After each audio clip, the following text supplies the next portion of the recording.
Breaking news చూస్తున్నాం. బెంగాల్లో high tension వాతావరణం నెలకొనుంది. మమతా బెనర్జీ ఆఫీస్కి నిప్పంటించారు. బారాబానీలోని టీఎంసీ ఆఫీస్కి నిప్పంటించారు. పార్టీ కార్యాలయాన్ని ధ్వంసం చేశారు కొంతమంది గుర్తు తెలియని దుండగులు.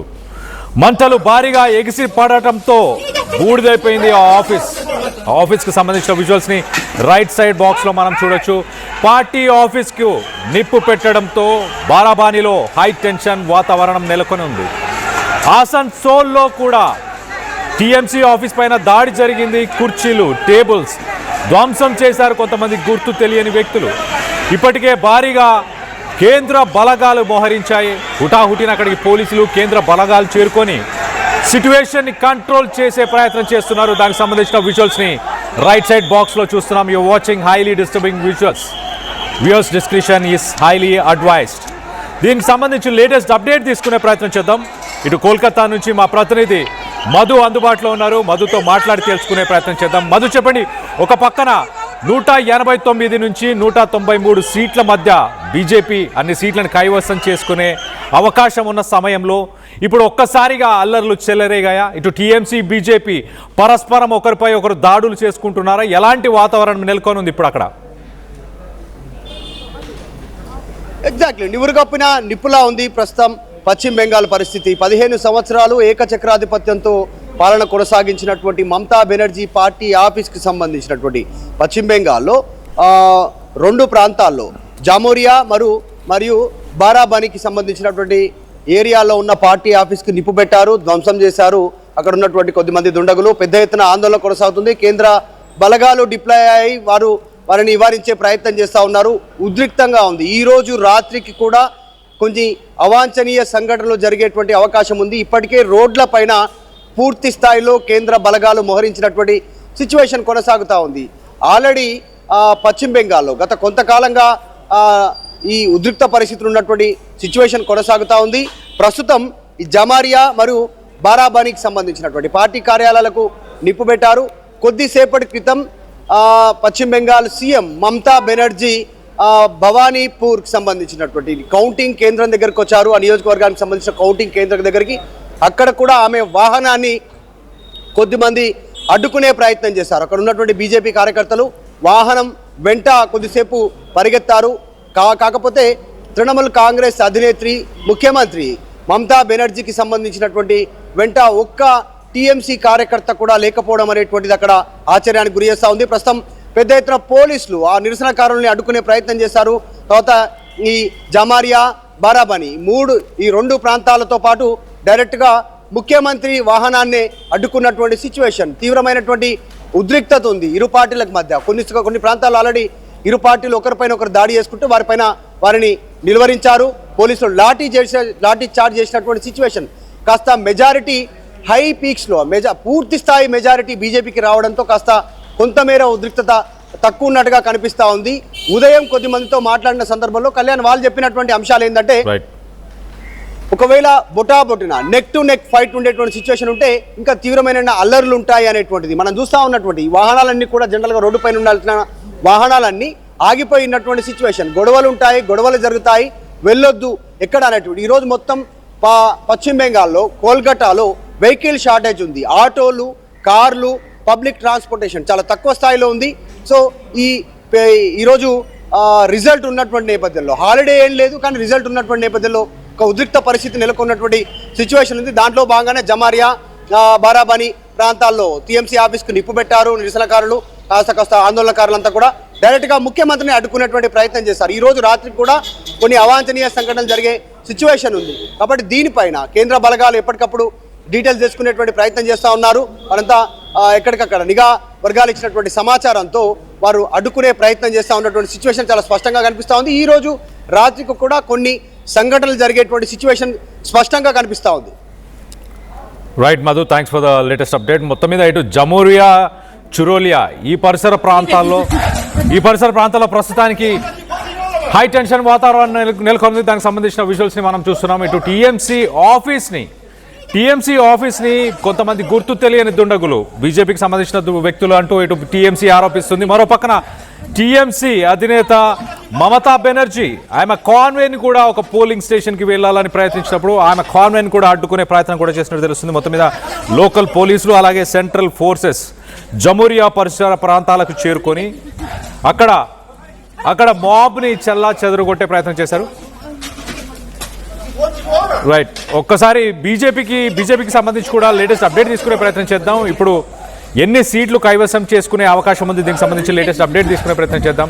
మా ప్రతినిధి మధు ఉన్నారు, మధుతో మాట్లాడి తెలుసుకునే ప్రయత్నం చేద్దాం. మధు చెప్పండి, బీజేపీ ఎన్ని సీట్స్ కైవసం చేసుకునే అవకాశం ఉంది? బీజేపీ నుంచి ఎవరైనా మాట్లాడా? ఈ దాడులకు సంబంధించి బీజేపీ నుంచి ఏమైనా స్టేట్మెంట్ వచ్చిందా? ఎగ్జాక్ట్లీ, స్పష్టమైనటువంటి మెజారిటీ 189, 189 వరకు ఇప్పటివరకు క్లారిటీ ఉంది. ఇంకా కొన్ని కౌంటింగ్ కేంద్రాల్లో కౌంటింగ్ కొనసాగుతూ ఉంది. భారీ పోలీసు భద్రత నడుమ సంబంధించి పూర్తి అనుకున్న మెజారిటీ కంటే 148 మెజారిటీ మార్క్ అది దాన్ని దాటిపోయింది బీజేపీ ఆల్రెడీ. అందరూ ఊహించినట్టుగానే ఎగ్జిట్ ఫలితాల ఆధారంగానే దాని సేమ్ అదే ఫలితాలు రిఫ్లెక్ట్ అయినటువంటి సిచ్యువేషన్ ఉంది పశ్చిమ బెంగాల్లో. గత కొన్ని డికేడ్స్ నుంచి, కొన్ని సంవత్సరాల నుంచి బీజేపీ ఇక్కడ పాగా వేయాలని ప్రయత్నం చేస్తుంది. ఫస్ట్ టైం బీజేపీ పశ్చిమ బెంగాల్లో అధికారంలోకి వచ్చింది. అంతకుముందుకు కాంగ్రెస్, అంతకుముందుకు సిపిఐఎం, తర్వాత తృణమూల్ కాంగ్రెస్, వరుసగా కొన్ని డికేడ్స్ వరకు దాదాపు ఒక 50 సంవత్సరాలుగా అక్కడ పశ్చిమ బెంగాల్లో బీజేపీ అడుగుపెట్టినటువంటి సిచ్యువేషన్ ఉంది. ఫస్ట్ టైం బీజేపీ అధికారంలోకి రావడంతో స్లోగన్స్, మొన్నటి వరకు కనపడినటువంటి బీజేపీ కార్యకర్తలు రోడ్లపైన పెద్ద ఎత్తున ర్యాలీలు, పెద్ద ఎత్తున స్లోగన్స్ ఇస్తూ బైక్ ర్యాలీలు, కార్ ర్యాలీలతో ముందుకు వెళ్తా ఉన్నటువంటి పరిస్థితి ఉంది. కాస్త ఉద్రిక్తత ఉంది. ఉదయం నుంచి కాస్త నివురుగప్పిన నిపులానే ఉంది సిచ్యువేషన్. సో ఈ ఫలితాలతో రాత్రి ఏం జరగనుంది అనేటువంటి ఒక టెన్షన్ పశ్చిమ బెంగాల్, ముఖ్యంగా కోల్కతాకు సంబంధించినటువంటి నగరంలో కాస్త టెన్షన్ వాతావరణం ఉంది. ఏం జరుగుతుందో చూడాలి. ప్రస్తుతానికి మాత్రం పోలీసులు, సెంట్రల్ ఫోర్సెస్ డిప్లాయ్ అయ్యాయి. సెంట్రల్ ఫోర్సెస్కి సంబంధించినటువంటి వాళ్ళంతా కూడా నిఘా అధికారులు ఇస్తున్న సమాచారం ప్రకారం భద్రతను ఏర్పాటు చేశారు. కొన్ని రోడ్స్ ఆల్రెడీ ఉద్రిక్తంగా ఉండేటువంటి కొన్ని ప్లేసెస్లో రోడ్స్ని క్లోజ్ చేసినటువంటి సిచ్యువేషన్ అయితే కనిపిస్తూ ఉంది. చూడాలి ఏం జరుగుతుందో. ప్రస్తుతం మమతా బెనర్జీ వాహనాన్ని, కార్నే అడ్డుకున్నటువంటి సంఘటనతో కాస్త పెద్ద ఎత్తున కోల్కతాలో చర్చ కొనసాగుతూ ఉంది. ఆమె ఆఫీసుల పైన దాడులు చేయడం అనేటువంటిది కూడా పెద్ద ఎత్తున చర్చకు తావిస్తూ ఉంది. రాత్రి ఏమవుతుందో అనేటువంటి ఒక టెన్షన్ వాతావరణం ఉంది. చెప్పినట్టు కొన్ని వాహనాలన్నీ ఆగిపోయాయి. రైట్ మధు, ఫాల్తా కాన్స్టిట్యున్సీ అనే ఒక కాన్స్టిట్యున్సీలో 285 పోలింగ్ స్టేషన్స్లో జరిగిన ఆ ఓటింగ్ని మళ్ళీ మే 21న రీపోల్ ఎలక్షన్ కమిషనే కండక్ట్ చేస్తుంది. అసలు ఎందుకు ఇలాంటి పరిస్థితులు నెలకొని ఉన్నాయి? అక్కడ ఓటర్స్ని మభ్యపెట్టే ప్రయత్నం చేశారు, ఓటర్స్ని ఇంటిమిడేట్ చేసే ప్రయత్నం చేశారు అంటూ కూడా ఇటు ఎలక్షన్ కమిషన్ కన్సిడర్ చేసి మళ్ళీ రీపోల్ కండక్ట్ చేసే ప్రయత్నం చేస్తుంది. ఇన్ని దాడులకి గతంలో జరిగిన విషయాలు కావచ్చు, ఇప్పుడు బీజేపీ టీఎంసీ మధ్య ఎందుకు ఇంత ఉద్రిక్త పరిస్థితులు నెలకొని ఉన్నాయి? కేంద్ర బలగాలు ఎలక్షన్ సమయంలో కూడా మనం చూసాం, ఫేజ్ 1 కానీ ఫేజ్ 2లో కానీ కేంద్ర బలగాలు దాదాపు 3 లక్షలకు పైగా కేంద్ర బలగాలు వచ్చాయి. ఎందుకు ఇలాంటి సిచ్యువేషన్ బెంగాల్లోనే ఎందుకు ఇలాంటి సిచ్యువేషన్ ఉంటుంది? మనం ఉన్నటువంటి ఏరియా పార్క్ స్ట్రీట్కి సంబంధించిన ఏరియా అత్యంత రద్దీగా సేఫెస్ట్ ఏరియాగా ఉన్నటువంటి ఏరియానే షాప్స్ అన్ని క్లోజ్ ఉన్నాయి. ఇప్పుడిప్పుడే సాయంత్రం పూట దుకాణాలు 1-2 తెరుచుకుంటున్నటువంటి పరిస్థితి. ఇంకా కొన్ని షాప్స్ అన్ని కూడా క్లోజింగ్లో ఉన్నటువంటి పరిస్థితి మనం చూస్తూ ఉన్నాం. విజువల్స్లో అన్ని షట్టర్స్ అన్ని కూడా ఇప్పుడు ఓపెన్ అవుతూ ఉన్నాయి. దీనికి సంబంధించి ఉద్రిక్తత ఉంది. వాస్తవానికి చెప్పాలంటే 15 సంవత్సరాలు పాలన కొనసాగించిన తర్వాత పవర్లో నుంచి పోతారు అనేటువంటి ఒక ఆలోచన తృణమూల్ కాంగ్రెస్కి లేదు. సో దాని తర్వాత ఒక్కసారిగా బీజేపీ తెరపైకి రావడం, మొన్న పెద్ద ఫోకస్ చేయడము, ఈ ఫలితాలు ఎగ్జిట్ పోల్స్కి యాజ్ ఇట్ ఈస్గా రిఫ్లెక్ట్ కావడంతో జీర్ణించుకోలేనటువంటి సిచ్యువేషన్ ఉంది. అందులో బాగానే జరుగుతుంది. తర్వాత కొన్ని నియోజకవర్గాల్లో రీపోలింగ్ సంబంధించినటువంటి డిమాండ్ తెరపైకి రావడము, అక్కడ కొన్ని అంశాల ఆధారంగా ఈసీ నిర్ణయం తీసుకోవడము, మమతా బెనర్జీ స్టేట్మెంట్ చేయడము, 1000-2000 ఓట్లకు సంబంధించినటువంటి ప్లేస్లో ఏమైనా ఓడిపోతే అక్కడ రీపోలింగ్ చేయాలి, లేదంటే ఖచ్చితంగా రీకౌంటింగ్ చేయాలి. ఆ సమాచారాన్ని పార్టీ నాయకులకు సమాచారం ఇవ్వండి, వారి ద్వారా నేను సమాచారం తీసుకుంటాననేటువంటిది ఇది. ఇప్పటికీ మమతా బెనర్జీ ఇప్పటికీ ఓటమిని ఆమె ఇంకా పూర్తి స్థాయిలో అంగీకరించలేదు. పూర్తిగా ఫలితాలు వెలువడిన తర్వాతనే ఆమె మీడియాతో మాట్లాడడానికి సిద్ధంగా ఉంది. కొద్దిసేపటి క్రితం వీడియో రిలీజ్ చేశారు. దాంట్లో కూడా మాకు అందుతున్న సమాచారం అంతా గలత్ ఇన్ఫర్మేషన్, రాంగ్ ఇన్ఫర్మేషన్ వచ్చింది, గ్రౌండ్లో ఉన్నటువంటి ఇన్ఫర్మేషన్ అంతా కూడా పూర్తి సమాచారం వచ్చిన తర్వాత రియాక్ట్ అవుతున్నటువంటి స్టేట్మెంట్ చేస్తారు. కానీ మమతా బెనర్జీ వెంట తృణమూల్ కాంగ్రెస్కి సంబంధించిన కార్యకర్తలు ఒక్కరు కూడా లేకపోవడం అనేటువంటిది పెద్ద ఎత్తున చర్చ కొనసాగుతుంది. అయితే మధు, ఈ రోజు తృణమూల్ కాంగ్రెస్ కేంద్ర బలగాల పహారాలో పశ్చిమ బెంగాల్ తృణమూల్ కాంగ్రెస్ కి సంబంధించిన నేతలు కార్యకర్తలు ఆయమతో పాటు లేదంటున్నారు. వాళ్ళందరూ థ్రెట్ ఉందనా, లేకపోతే ఓడిపోయాం కదా అని బీజేపీలోకి విలీనం అవుదామని కొంతమంది నాయకులు ఏమైనా ప్లాన్ చేస్తున్నారా? ఎందుకు మీడియా ముందుకు వచ్చి టీఎంసీకి సంబంధించిన నాయకులు ఎవరు మాట్లాడట్లేదు? డైరెక్ట్ గా ప్రధాని నరేంద్ర మోడీ స్టేట్మెంట్ చేశారు. మే 4వ తారీఖు తర్వాత బీజేపీ ముఖ్యమంత్రి ప్రమాణ స్వీకారానికి ఇక్కడ వస్తాననేటువంటి స్టేట్మెంట్ చేస్తూనే దానికి యాడ్ ఆన్ గా మరొక స్టేట్మెంట్ చేశారు నరేంద్ర మోదీ.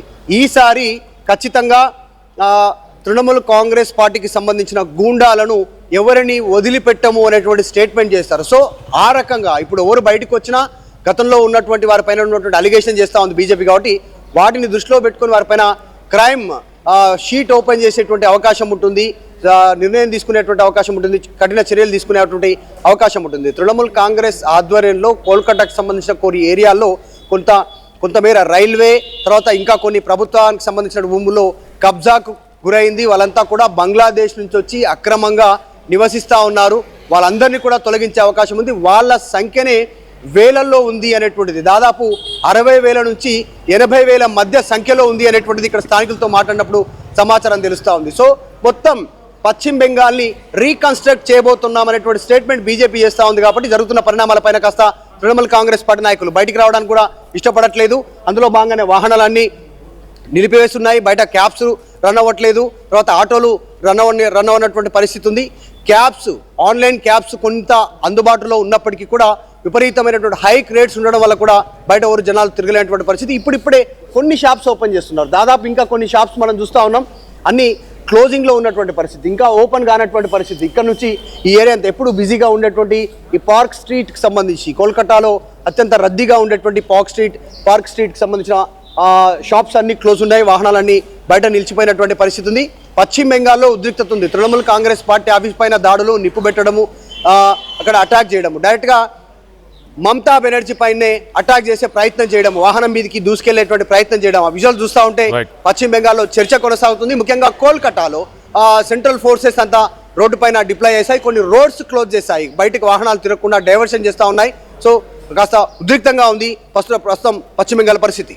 రైట్ మధు, ఇప్పుడు మీరున్న ప్లేస్లో చాలా నిర్మానుష్యంగా ఉంది, అక్కడ ట్రాఫిక్ కూడా లేదు, ప్రజలు ఎక్కువ బయటికి వచ్చినట్టు కూడా కనిపించట్లేదు. ఎందుకు మమత మీద కూడా కొంత నెగిటివిటీ ఉందని అనుకోవచ్చా? ఇప్పుడు వచ్చిన రిజల్ట్స్ ప్రకారం మనం చూస్తే కనుక చాలా నెగిటివిటీ ఉంది. ఆమె ఏమైనా కరప్షన్ కానీ మిగతా ఇష్యూస్ మీద ఏమైనా జనాలు ఆమెకి వ్యతిరేకత చూపిస్తున్నారా, వ్యతిరేకంగా ఉన్నారా?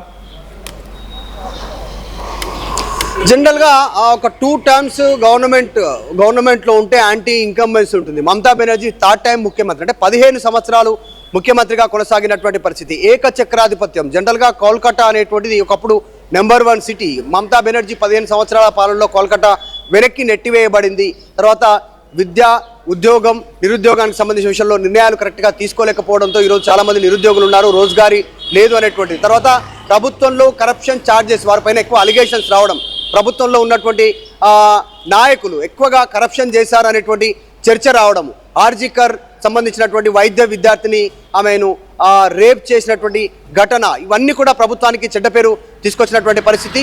దీనికన్నిటికంటే ముఖ్యంగా బీజేపీ హిందుత్వ ఎజెండాను తీసుకోవడం, నేషనాలిటీని తెరపైకి తీసుకురావడం. బంగ్లాదేశ్ బార్డర్ నుంచి పశ్చిమ బెంగాల్లోకి అక్రమంగా వలస వస్తూ ఉన్నారు బంగ్లాదేశ్లు, వారికి ఆశ్రయం కల్పిస్తూ ఉంది మమతా బెనర్జీ. మరొక బంగ్లాదేశ్గా పశ్చిమ బెంగాల్ని మారుస్తూ ఉన్నటువంటి అలిగేషన్, ఇవన్నీ పెద్ద ఎత్తున చర్చ జరిగాయి. ఒక ఫ్యాక్టర్ లేదు, చాలా ఫ్యాక్టర్స్ ఉన్నటువంటి సిచ్యువేషన్. ఏకచక్రాధిపత్యం, ఆమె చెప్పిందే వేదం, ఇట్లాంటి అంశాల ద్వారా కూడా కాస్త దూరమైనటువంటి పరిస్థితి. పార్టీలో ఉన్నటువంటి ఎంపీలు, తర్వాత మహిళా నాయకురాలు ఓపెన్ స్టేట్మెంట్స్, కాస్త హిందువులను నొచ్చుకునేలా, మెజారిటీని నొచ్చుకునేలాంటి స్టేట్మెంట్స్ చేయడం కూడా మమతా బెనర్జీ ఓటమికి కారణంగా చర్చ అయితే కొనసాగుతూ ఉంది. చూడాలి ఏం జరుగుతుందో. ప్రస్తుతం ఉద్రిక్తంగా ఉంది. సెంట్రల్ ఫోర్సెస్ గతంలో ఎప్పుడూ లేనట్టుగా, ఏ రాష్ట్రాల్లో లేనట్టుగా పశ్చిమ బెంగాల్లో డిప్లాయ్ అయినటువంటి సిచ్యువేషన్ ఉంది. భారీ భద్రత నడుమ ప్రస్తుతం పశ్చిమ బెంగాల్ ఉంది. అందులో ముఖ్యంగా కోల్కతా క్యాపిటల్ కాబట్టి కోల్కతా అనేటువంటిది పూర్తి స్థాయి సెంట్రల్ ఫోర్సెస్ గుప్పిట్లో ఉంది. అందులో భాగంగానే షాప్స్ ఇంకా క్లోజ్ ఉన్నాయి, వాహనాలు బయటకు తిరగట్లేదు, అడపాదడప కొన్ని మాత్రమే తిరుగుతూ ఉన్నటువంటి సిచ్యువేషన్ కనిపిస్తుంది. అది కూడా ఒక క్లారిటీ వచ్చిన తర్వాత రిజల్ట్లో ఇప్పుడిప్పుడే రోడ్డుపైకి వస్తున్నట్టుగా కనిపిస్తాం. ఉదయం నుంచి చూస్తూ ఉన్నాం, చాలా తక్కువగా పలుచగా వాహనాలు తిరిగినటువంటి సిచ్యువేషన్ అయితే కనిపిస్తూ ఉంది. బీజేపీ ర్యాలీలు, పెద్ద ఎత్తున వాళ్ళంతా కూడా స్లోగన్స్ చేస్తూ రోడ్డుపైకి వస్తూ ఉన్నటువంటి ఘటనలు కనిపిస్తూ ఉన్నాయి. అయితే మధు, శుభేందు అధికారి గతంలో మమతా బెనర్జీతో పాటు ఆయన పనిచేస్తున్నాడు. ఆయన ఇప్పుడు మమతా బెనర్జీకి వ్యతిరేకంగా మొత్తానికైతే ఆయన గెలవడం జరిగింది. సో ఆయన పైన ఎలాంటి సెంటిమెంట్ ప్రజల్లో ఉంది, ఆయనపై ఏం డిస్కషన్ జరుగుతుంది? శుభేందు అధికారి డైరెక్ట్గా మమతా బెనర్జీ వెంట పడ్డారని చెప్పుకోవచ్చు. పశ్చిమ బెంగాల్కి సంబంధించిన రాజకీయాల్లో మమతా ఎక్కడ పోటీ చేస్తే ఆమె పైన పోటీ చేయడానికి శుభేందు అధికారి తయారయ్యారు. గతంలో నందిగ్రామ్ నుంచి పోటీ చేస్తే మమతా బెనర్జీ 2021 సంవత్సరంలో అక్కడ నిలబడ్డారు. నందిగ్రామ్లో మమతా బెనర్జీని ఓడించినటువంటి పరిస్థితి. ఇప్పుడు ఆయన నందిగ్రామ్ నుంచి కూడా పోటీ చేస్తూ ఉన్నారు. కానీ మమతా బెనర్జీ భవానీపూర్ వచ్చారు. భవానీపూర్ నుంచి ఆమె పోటీ చేస్తే మళ్ళీ ఆమె పైన కూడా శుభేందు అధికారి అక్కడ ఆమె మీద పోటీ చేసి ముచ్చెమటలు పట్టించేటువంటి సిచ్యువేషన్. ఒక రకంగా శుభేందు అధికారి మమతా బెనర్జీ వెంట పడ్డారు రాజకీయంగా ఆమెను ఓడించడానికి, ఆమెను కార్నర్ చేయడానికి, ప్రజల నుంచి దూరం చేయడానికి అనేటువంటిది చర్చ ఉంది. శుభేందు అధికారి అత్యంత కీలకమైన నాయకుడు. కొద్దిసేపటి క్రితం ఒక స్టేట్మెంట్ చేశారు శుభేందు అధికారి. మీడియా అడిగినటువంటి క్వశ్చన్స్, మీరు ముఖ్యమంత్రి కాబోతా ఉన్నారా, పవర్లోకి వస్తుంది బీజేపీ అనేటువంటి స్టేట్మెంట్కి ఆయన నేను ఆల్రెడీ పవర్లోనే ఉన్నాను, ప్రత్యేకంగా మళ్ళీ నాకు పవర్ అవసరం లేదు, నేను పవర్ కోసం పనిచేయట్లేదు, ప్రజల కోసం పనిచేస్తున్నాను అనేటువంటి ఒక స్టేట్మెంట్, హమ్ముల్ స్టేట్మెంట్ చేశారు. ప్రస్తుతం ఆయన గెలిచిన ప్రాంతం నుంచి సర్టిఫికేట్ తీసుకున్న తర్వాత అక్కడ ఉన్నటువంటి ఎన్నికల రిటర్నింగ్ అధికారి సర్టిఫికేట్ తీసుకున్న తర్వాత నేరుగా ఢిల్లీ వెళ్ళనున్నారు. ఢిల్లీలో నరేంద్ర మోదీని కలవనున్నట్టుగా తెలుస్తా ఉంది. ఈరోజు రాత్రికి 7 గంటల నరేంద్ర మోదీ బీజేపీ కార్యకర్తలను, నాయకులను ఉద్దేశించి మాట్లాడనున్నారు. అస్సాం, పశ్చిమ బెంగాల్, పుదుచ్చేరి, తమిళనాడు, కేరళ ఈ రాష్ట్రాలకు సంబంధించిన ఎన్నికల విషయంలో బీజేపీ మెజారిటీ రాష్ట్రాలు దక్కించుకుంది కాబట్టి వాటి గురించి స్టేట్మెంట్ చేయనున్నారు. ఇదే రోజు రాత్రి ప్రధాని మోదీ మాట్లాడిన తర్వాత పశ్చిమ బెంగాల్లో బీజేపీ ముఖ్యమంత్రి ఎవరు అనేటువంటిది క్లారిటీ రానుంది. 7 o'clock exactly Delhi BJP head క్వార్టర్స్కి నరేంద్ర మోదీ వెళ్తున్నారు. అక్కడి నుంచి ఆయన ఒక క్లారిటీ సందేశం ఇవ్వనున్నారు. సో పశ్చిమ బెంగాల్లో ఉన్నటువంటి బీజేపీ కీలక నేతలంతా కూడా క్యూ కట్టారు, ఢిల్లీకి వెళ్తా ఉన్నారు. వాళ్ళు ఈ రిటర్నింగ్ అధికారి నుంచి పత్రం తీసుకున్న తర్వాత, గెలిచిన పత్రం తీసుకున్న తర్వాత, సర్టిఫికేట్ తీసుకున్న తర్వాత అంతా క్యూ టు ఢిల్లీ వెళ్తా ఉన్నారు. సో త్వరలోనే పశ్చిమ బెంగాల్లో బీజేపీ ముఖ్యమంత్రి ప్రమాణ స్వీకారం చేయనున్నారు. Right Madhu, thanks for the latest update. మొత్తం మీద మమతా బెనర్జీ టీఎంసీ ఆఫీస్కి నిప్పటించారు. ఎన్నికల ఫలితాలతో ఇటు బెంగాల్లో హై టెన్షన్ వాతావరణం నెలకొని ఉంది. బారాబానీలోని ఒక టీఎంసీ ఆఫీస్కి నిప్పు, గుర్తు తెలియని దుండగులు నిప్పంటించారు. పార్టీ కార్యాలయాన్ని ధ్వంసం చేశారు అంటూ ఇటు టీఎంసీ బీజేపీ కార్యకర్తలని ఆరోపిస్తుంది. మంటలు భారీగా ఎగిసి పడడంతో బూడిదైపోయింది ఆఫీస్ అంతా కూడా. ఇటు పోలీసులు, కేంద్ర బలగాలు కూడా అక్కడ చేరుకొని అక్కడ ఉన్న ఆ మాబ్ని చెల్లా చెదరగొట్టే ప్రయత్నం కూడా చేశారు. దానికి సంబంధించిన విజువల్స్ ని మనం చూస్తున్నాం. You're watching highly disturbing visuals. దీనికి సంబంధించి మీ అభిప్రాయాలు ఏంటనేది కింద కామెంట్ రూపంలో తెలియపరచండి. దీదీ పైన ప్రజలకు నిజంగానే వ్యతిరేకత ఉందా? కోపంగా ఉండే తనని ఓడించారని మీరు భావిస్తున్నారా, లేక 3 సార్లు పట్టం కట్టాము చాలు అని ఈసారి బీజేపీకి అవకాశం ఇచ్చారని అభిప్రాయపడుతున్నారా? మీ అభిప్రాయాలు ఏంటనేది కింద కామెంట్ రూపంలో తెలియపరచండి.